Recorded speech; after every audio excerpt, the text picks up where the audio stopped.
Hello, मेरा नाम है प्रवीण और आप देख रहे हैं पाविका फ्रेड से इस चैनल। तो आज हम बात करने वाले हैं एक और इक्वेशन जो बहुत फेमस है, जिसे भी यूज किया जाता है हेड लॉस निकालने के लिए। किसके थ्रू? सर्कुलर पाइप के थ्रू, जो हॉरिजॉन्टल यूनिफॉर्म पाइप है but under laminar flow conditions. अभी लैमिनार फ्लो क्या होता है? जब रेनॉल्ड्स नंबर 0 से 2000 के बीच में रहता है तो उस दौरान जो फ्लो होता है that we call it as a laminar flow. और इस दौरान क्या होता है कि आपके जो फ्लूइड लेयर्स है वो पैरेलल चलते हैं, वो आपस में क्रॉस नहीं होते हैं।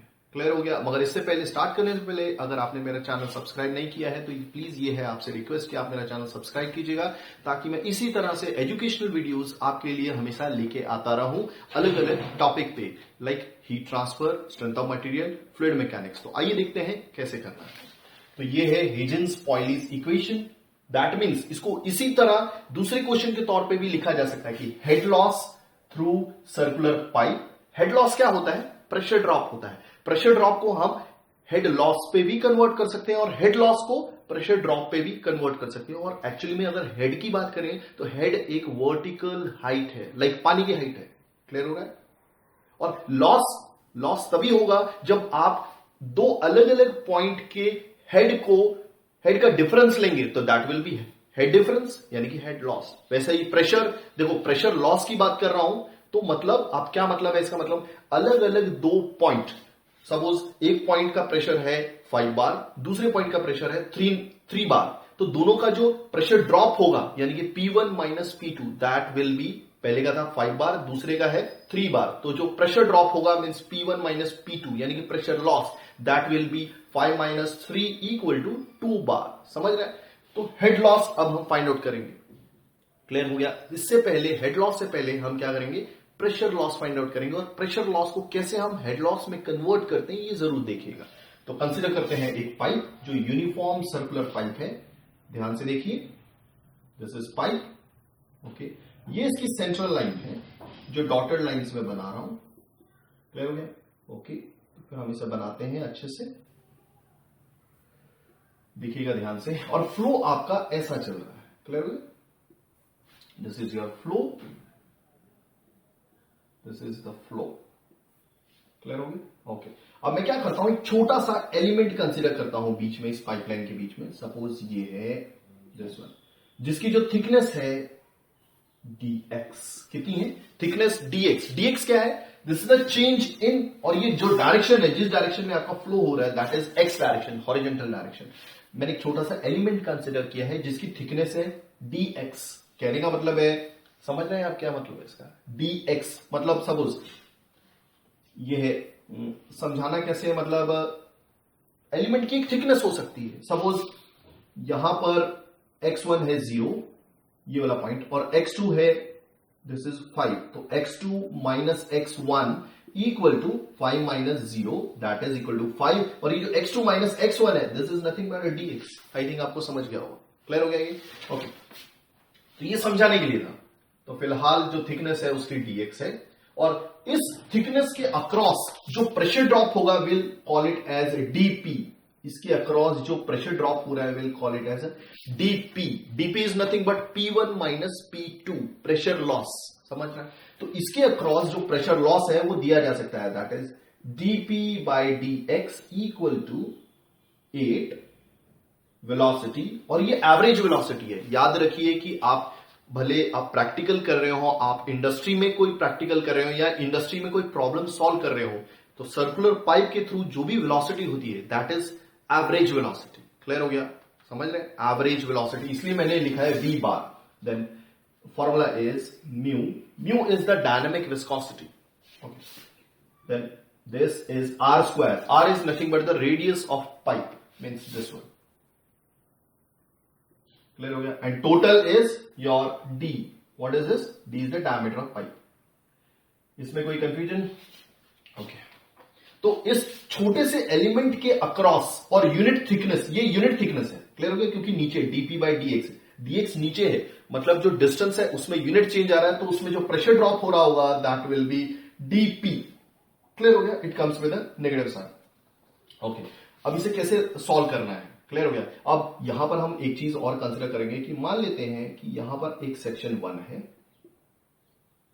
दूसरा सेक्शन है यहां पर, दिस इज सेक्शन 2। क्लियर हो गया? ओके, सो देयरफॉर क्योंकि मैं एक छोटे से एलिमेंट की बात कर रहा हूं, आपको मालूम है कि फ्लूइड मैकेनिक्स में हम क्या करते हैं, पहले एक छोटे से एलिमेंट की बात करते हैं, फिर जैसे ही आपको पूरी पाइपलाइन के बारे में कुछ डेटा चाहिए तो यू विल इंटीग्रेट इट। और इंटीग्रेट मीन्स क्या होता है? समेशन। इसका इंटीग्रेशन का मतलब होता है समेशन। समझ रहे हैं? जैसे एक छोटा सा मैंने एलिमेंट बनाया, एक्चुअली आपको तो काफी बड़ा दिख रहा होगा, तो ऐसे मैं यहां पर भी छोटे से एलिमेंट बनाऊंगा, यहां पर भी बनाऊंगा, यहां पर भी बनाऊंगा, यहां पर भी बनाऊंगा। और जब वो एलिमेंट, फिर मैं क्या करूंगा, अगर मेरे को पूरी पाइपलाइन के बारे में कोई डेटा चाहिए तो मैं क्या करूंगा, वैसे छोटे छोटे एलिमेंट बनाता जाऊंगा जब तक जहां से जहां तक का आपको डेटा चाहिए। फिर फाइनली क्या करूंगा मैं, समझ रहे हैं, मैं सारे एलिमेंट को ऐड कर दूंगा, तो that will be the resultant answer. तो इससे बेटर है कि आप इंटीग्रेशन कर दीजिए, इंटीग्रेशन भी सेम रिजल्ट देगा। समझ रहे हैं? इसके बजाय कि आप छोटे छोटे एलिमेंट बनाइए, इंटीग्रेशन क्या करेगा, जितने भी आपने छोटे से एलिमेंट बनाए हैं, जहां से जहां तक का आपको डेटा चाहिए, अभी मेरे को डेटा कहां से कहां तक का चाहिए, सेक्शन 1 से लेकर सेक्शन 2 का, तो इसके बीच में जितने भी सारे एलिमेंट होंगे वो सारे एलिमेंट ऐड हो जाएंगे और मेरे को फ्रूटफुल रिजल्ट मिल जाएगा। मेरे को जो डिजायर्ड रिजल्ट इस लेंथ से इस लेंथ के बीच में मिल जाएगा। क्लियर हो गया? एक और चीज मैं जरूर बताना चाहता हूं कि सेक्शन 1 और सेक्शन 2 के बीच की जो लंबाई है दैट इज L। क्लियर हो गया? ओके। सेक्शन 1 एक्चुअली स्टार्ट होता है कितनी दूरी पर है, x1 दूरी पर है। और दूसरी चीज, ये जो सेक्शन 2 है ये एक्चुअली है यहां से यहां तक, दिस इज x2 दूरी पर है। सेक्शन 1 है यहां से x1 की दूरी पर है, और जो ये सेक्शन 2 है ये x2 की दूरी पर है। ये क्लियर हो गया? So therefore we'll start integrate negative dp equal to 8 velocity bar into dynamic viscosity upon r square, और ये dx यहां पे चला जाएगा। क्लियर हो गया? ओके, सो अब ये क्योंकि मैं एक छोटे से एलिमेंट की बात कर रहा हूं, अगर मेरे को सेक्शन 1 से सेक्शन 2 के बीच की पर्टिकुलर लेंथ के लिए अगर मेरे को प्रेशर ड्रॉप चाहिए, क्लियर हो गया, तो मैं क्या करूंगा, इंटीग्रेट करूंगा। क्लियर हो गया? और इंटीग्रेशन के बाहर ये सब कॉन्स्टेंट्स मैंने लिख दिए। ठीक है? तो जब सेक्शन 1 पे क्या प्रेशर एक्ट कर रहा है, सेक्शन 1 पे एक्ट कर रहा है देयरफॉर P1। क्लियर हो गया? ओके, सेक्शन 2 पे इस साइड से प्रेशर कितना एक्ट कर रहा है, दिस इज P2। कितना है? P2। देखिए अब इंटीग्रेशन है, जब आपका प्रेशर P1 है, तो ये सेक्शन 1 यहां से कितनी दूरी पर है, x1 की दूरी पर है, x1 यहां पे लिखा है। क्लियर हो गया? ओके, जब प्रेशर P2 एक्ट कर रहा है यहां से, क्लियर हो गया, तब ये सेक्शन 2 यहां से कितनी दूरी पर है, x2 दूरी पर है। कोई कंफ्यूजन? क्लियर हो गया ये? ओके, तो आई विल इंटीग्रेट। अभी integration of dp is p, negative sign already था। क्लियर हो गया? ओके, तो therefore this power P2 minus P1 equal to 8 v mu upon r square, और integration of dx is x, this is x2 power आ गई है। अब यहां पे देखिए आप, ओके, तो this power will come P2 minus P1, ध्यान से देखिए, equal to 8 velocity, average velocity mu upon r square, this is x2 minus x1, जो पावर हमने दे दी है। क्लियर हो गया? अभी नेगेटिव साइन है, इस नेगेटिव साइन को will absorb inside, this will B P1 minus P2, ये साइन मैंने अंदर मल्टीप्लाई कर दिया है, माइनस प्लस माइनस, तो यहां पर P2, क्योंकि P2 आपका माइनस आ रहा था इसलिए अंदर ले लिया, और नेगेटिव नेगेटिव पॉजिटिव यहां पे लिख लिया है। 8 velocity v bar mu upon r square x2 minus x1। Clear हो गया? एक चीज बहुत इंपॉर्टेंट है, मैंने जैसे बताया था कि हम हेड लॉस की बात कर रहे हैं। अभी यहां पर ध्यान से देखिएगा कि पहले हेड क्या होता है। क्लियर हो गया? ओके, देखिए यहां पे ध्यान से, सपोज एक टैंक है, उसमें कोई लिक्विड भरा हुआ है, मैं स्टैटिक कंडीशन की बात कर रहा हूं। ओके, सपोज एक टंकी है, टंकी इज ऑफ 1000 लीटर्स। क्लियर हो गया? ओके, अब जनरली आप क्या करते हैं, ये टंकी आपके घरों के ऊपर ही होगी। क्लियर हो गया? अगर इसके बॉटम का प्रेशर फाइंड आउट करना है P, ठीक है, आप क्या कीजिए, एक फॉर्मूला है, this is very famous, P equal to rho g h. अभी h क्या है, ये एक पर्टिकुलर हाइट है, g क्या है, acceleration due to gravity, that is 9.81। Pressure rho क्या है, rho is nothing but the density of the fluid. अब जो घर के ऊपर टंकी है वो डेफिनेटली पानी की ही होगी, पानी की डेंसिटी होती 1000 kg पर मीटर क्यूब, तो आपको ये भी मालूम है, ये भी मालूम है। और बॉटम पे अगर प्रेशर फाइंड आउट कर रहे हैं तो स्केल लीजिए, स्केल से मीटर में देख लीजिए, एक स्केल लीजिए सेंटीमीटर की या मीटर की, देख लीजिए कि कितनी हाइट है और वो कन्वर्ट कर दीजिए आप फाइनली सेंटीमीटर से मीटर में, तो आपको एच भी मिल जाएगी, तो आप प्रेशर कैलकुलेट कर लेंगे। क्लियर हो रहा है, समझ रहे हैं? ओके, तो समझ गए ये। अगर मेरे को सपोज आपको पहले से ये तरीका है, क्लियर हो गया, तो this height is called head. क्या बोलते हैं इसे, हेड बोलते हैं। कोई कंफ्यूजन है? ओके, तो वैसे ही अगर आपको प्रेशर पहले से मालूम है और आपको हेड पता करना है तो that will be P by rho g. There आपको देखने में H वर्टिकल हाइट लगती है मगर हम इसे हेड भी बोल सकते हैं। तो अगर आपको प्रेशर मालूम है तो आप हेड निकाल सकते हैं, यानी कि वर्टिकल हाइट, या फिर अगर आपको हेड पहले से मालूम है तो आप प्रेशर निकाल सकते हैं बॉटम में। तो वही है ये केस कि देखिए, अगर आप हेड निकालना चाहते हैं तो you will get a pressure. Clear हो गया, समझ रहे हैं आपको? यहां पे बता रहा हूं, देखिए वापस लिखता हूं, P equal to rho g h. अगर आपको हेड मालूम है तो आपको प्रेशर मिलेगा। अगर आप हेड लॉस निकालना चाहते हैं, हेड लॉस मतलब डेल एच, क्या बोल रहा हूं, डेल एच, अलग अलग दो पॉइंट के हाइट का डिफरेंस जिसको बोलते हैं हेड डिफरेंस, तो आपको डेफिनेटली डेल पी मिलेगा। समझ रहे हैं? ओके, तो ये डेल पी क्या है, P1 माइनस P2। सेक्शन 1 पे कुछ प्रेशर होगा, सेक्शन 2 पे कुछ प्रेशर होगा, जब दोनों का डिफरेंस देखते हैं that is called del P, वही रो जी। और ये क्या होगा, H1 माइनस H2। समझ रहे हैं? और ये H1 और ये H2 क्या है, ये देखिए H1 कहने का मतलब है कि जो सेक्शन को मैंने कंसीडर किया है ना, जैसे यहां पर P1 है तो यहां पर है H1।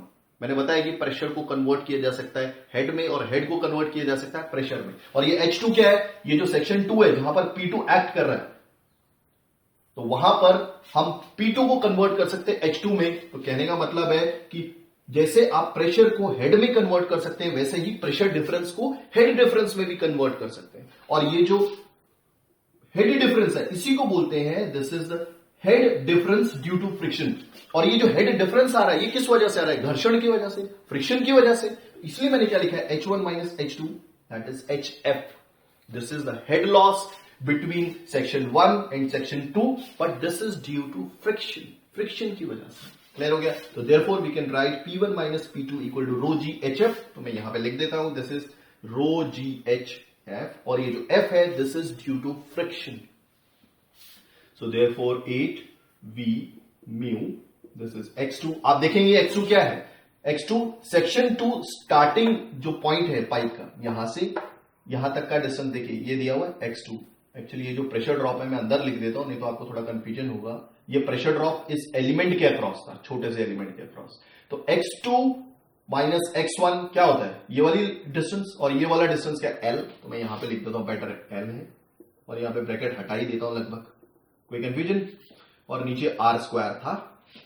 सो देयरफॉर अब ये r क्या है, रेडियस है। अगर मेरे को डायमीटर के टर्म्स में लिखना है, r मालूम है d/2 होता है, और मेरे को यहां पर r स्क्वायर है, तो मेरे को r square in terms of diameter में चाहिए। तो क्या करूंगा, मैं दोनों साइड स्क्वायर कर दूंगा। Okay, this will be r square equal to d square by 4। तो मैं r स्क्वायर की जगह d स्क्वायर बाय 4 लिख सकता हूं। देयरफॉर अब मैं यहां पर head loss due to friction निकालता हूं। Therefore 8 velocity, average velocity mu L, और r स्क्वायर की जगह क्या लिख रहा हूं, दिस इज d स्क्वायर, और 4 नीचे है तो पलट के वो ऊपर आ जाएगा। तो therefore this is HF 8 velocity bar into mu. तो बेटर है मैं मल्टीप्लाई कर दूं, 8 4 जा 32 L upon d square. So this is your Huygens-Poillies equation. This is called Huygens-Poillies equation. ये क्या बताती है कि लैमिनार फ्लो जब Reynolds number is less than 2000, between 0 to 2000, समझ रहे, और जब फ्लूइड लेयर्स आपस में क्रॉस नहीं करती हैं, क्लियर हो गया, वो पैरेलल चलती है, मिक्स नहीं होती, तो उस दौरान जो होने वाला जो हेड लॉस है Huygens-Poillies इक्वेशन द्वारा This is 32 mu VL upon D square, where D is nothing but your diameter, L is the length जो आपने कंसिडर की है. म्यू जो भी कोई लिपिड है एक पर्टिकुलर टेम्परेचर पे एक कुछ डायनामिक विस्कोसिटी होती है. V is nothing but the average velocity, और एवरेज वेलोसिटी जो हम प्रैक्टिकल्स में एक पर्टिकुलर पाइपलाइन की निकालते हैं. क्लियर हो गया? तो अगर आपको मेरा वीडियो पसंद आया तो प्लीज इसे लाइक और शेयर करना मत भूलिएगा, ताकि मैं इसी तरह आपके, और ये एक टाइप का मोटिवेशन रहेगा कि आप देख रहे हैं और काफी लोगों को इससे फायदा हो. तो प्लीज इसे सब्सक्राइब जरूर कीजिए और आगे भी शेयर कीजिएगा. Thank you very much. ताकि मैं इसी तरह आपके लिए educational videos based on fluid mechanics and other subjects लेके आऊं. Thank you very much for seeing.